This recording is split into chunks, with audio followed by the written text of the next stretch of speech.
Hey y'all. It's a perfect day to be inside. It's also a perfect day to talk about grief. This last weekend, our community lost Daniel Leaf, who was a student at Novato High School. Now, grief is the wild, messy, unexplainably hard experience of dealing with loss. And that loss might be the death of someone close or an acquaintance even.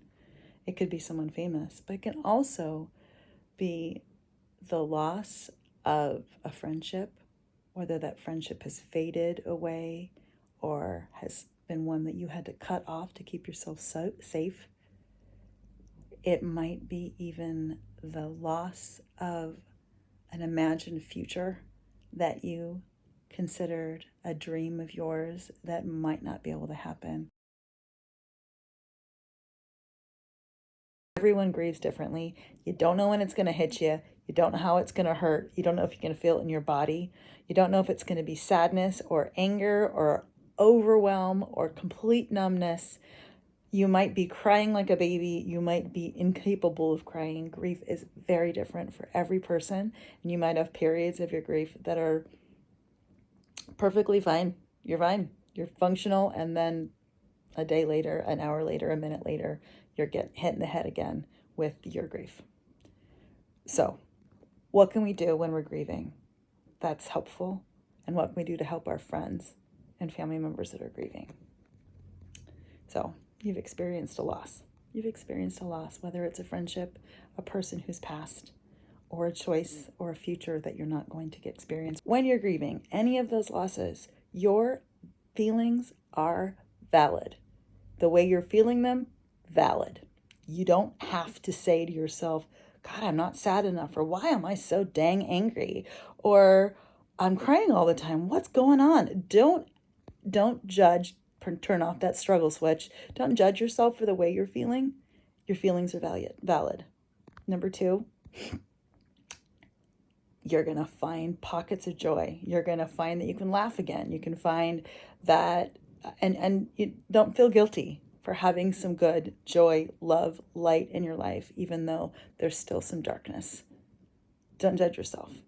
Let your feelings be what they are, and they're valid. What else can you do when you're grieving? Journal, get in the car, turn the music really loud, sing as loud as you can, and cry. Find a friend who's willing to listen to you. We're going to talk about that more in a tiny little moment. Draw. Write a song. Take a long walk. Think about your person. Make their favorite food. Tell stories. Have someone tell stories to you. There's so powerful ways to talk about your grief. And if you're grieving a loss of a future that you aren't going to be able to experience, maybe you don't write that dream down, light it on fire in a fireplace, and let it go. Sometimes those rituals are really very powerful. A friend of yours, a family member of yours, is grieving. What can you do to help them? Well, let's start with some things that aren't super helpful. One is, even if you've gone through something, similar loss, your experience and their experience is not the same. So comparing them is not helpful. Leading with, I know how you feel, never really feels right for the person that hears that. Instead, you can say something like, I know I can't ever really understand what you're feeling, but I'd like to be here for you. Secondly, if you have some thoughts about the way that they are grieving, keep those thoughts to yourself. Talk to your dog about them. Don't tell them, oh my God, you hardly didn't know that person. Why are you so upset? Not helpful. Don't do it. One of the things that's a really good idea is to ask if now is a good time, would you like to talk about the person, the loss of the choice, the friendship loss?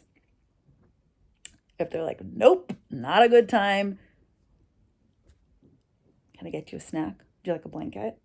Can I just spend some time with you?